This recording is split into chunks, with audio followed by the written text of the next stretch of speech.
দেশের বিভিন্ন স্থানে কোটা সংস্কারের দাবিতে আন্দোলনকারী শিক্ষার্থীদের উপর পুলিশের হামলার প্রতিবাদে বিক্ষোভ করা হয়েছে।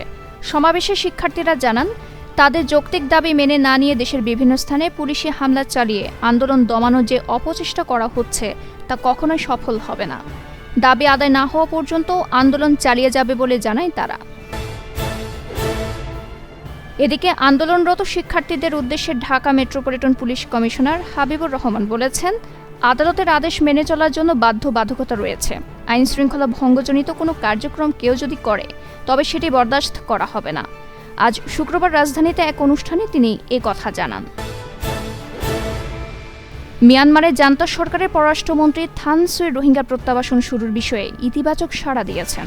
ভারতের রাজধানী নয়াদিল্লিতে বিমস্টেক দেশগুলোর পররাষ্ট্রমন্ত্রীদের দ্বিতীয় রিট্রিট সম্মেলনের আজ শুক্রবার ছিল শেষ দিন।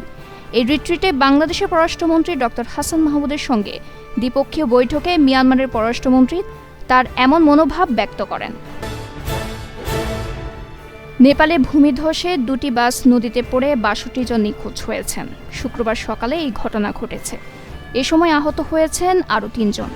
পৃথক ভূমিধসের ঘটনায় এদিন আরও ১০ জনের মৃত্যু হয়েছে দেশটিতে। পুলিশের মুখপাত্র দান বাহাদুর কার্কি বলেছেন, কাঠমান্ডু থেকে গড়ে যাওয়া প্রথম বাসটিতে ৪১ জন এবং বীরগঞ্জ থেকে কাঠমান্ডুর উদ্দেশ্যে রওনা দেওয়া বাসটিতে আরও ২৪ জন যাত্রী ছিল।